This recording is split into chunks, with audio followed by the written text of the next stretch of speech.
this is a catch box we've got here, and I think quite full. So best move away. So we're standing at the back of the hive now, which is better.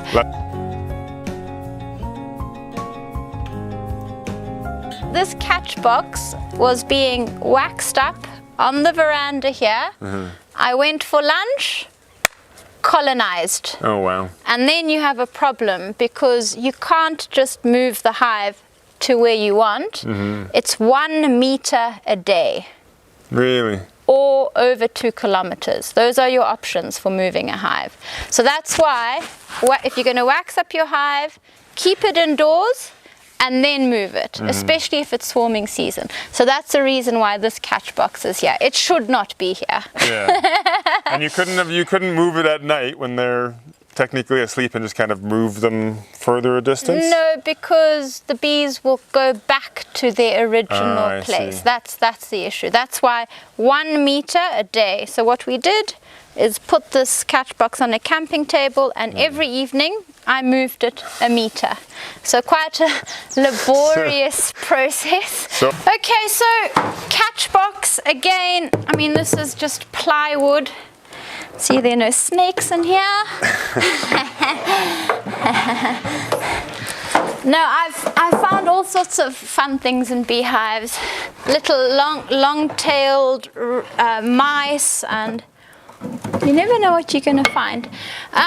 So yeah, just simple catch box. So these top things are the same as what you'd have in your regular hive? Exactly. You can see here evidence of wax moth. So that's what they do. So they actually burrow into the wood. They have on this. But they're after the wax. Yes. So they don't actually predate the bees themselves. They just want the wax. Which is, yeah.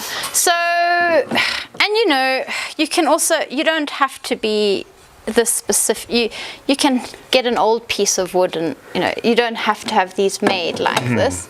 It's just we're using the same things in catch boxes. The idea behind a catch box is that you catch a swarm, and then after some weeks you move the swarm into a top bar hive. From using the actual bars to replace. You move the whole swarm in there. Also really useful if you want to divide a colony. You can do it with a catch box. Much easier to move around, much lighter, but essentially exactly the same sort of hive. But it's just a smaller, much lighter version than this robust top bar hive. And you can see here all this wonderful propolis left over. Is there a way to collect it that's easy, I suppose, rather, because that looks like you couldn't, like, can you melt it, or does it have to be kind of...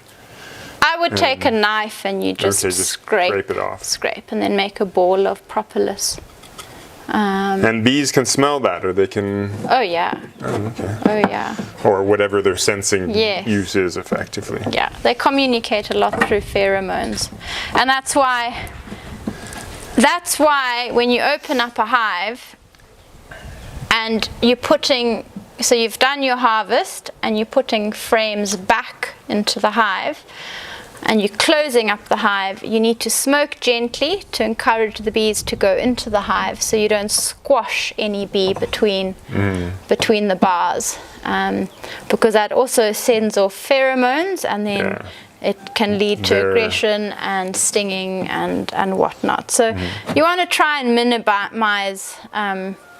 minimize your bee death as you're harvesting. Can be quite difficult, but it's a very calm, it should be very calm, slow, deliberate practice, and not something to do when you're feeling stressed. No, because they can also smell as you start sweating, and if you are afraid. So you should never really beekeep with anyone that's afraid. Yes, I can because imagine. the bees can sort of sense that in your sweat.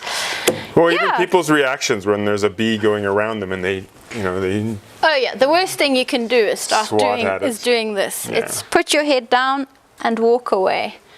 I think usually for me, I just always figured, well, whenever they realize that there's nothing here for them, they'll fly off effectively. Not the case? No? Maybe. This is what I like. I like to think I've got good karma for most things in the end. No, it is. It's karma is a good thing. It's good to be calm and collected, but there are situations that can get quite hairy. Yeah. But you try and minimize all of that. And if you see bees start stinging, the best thing you can do is close up the hive and try again at another point in time. You don't want bees starting to sting en masse. Even if you fully kit it out, it's not the way forward.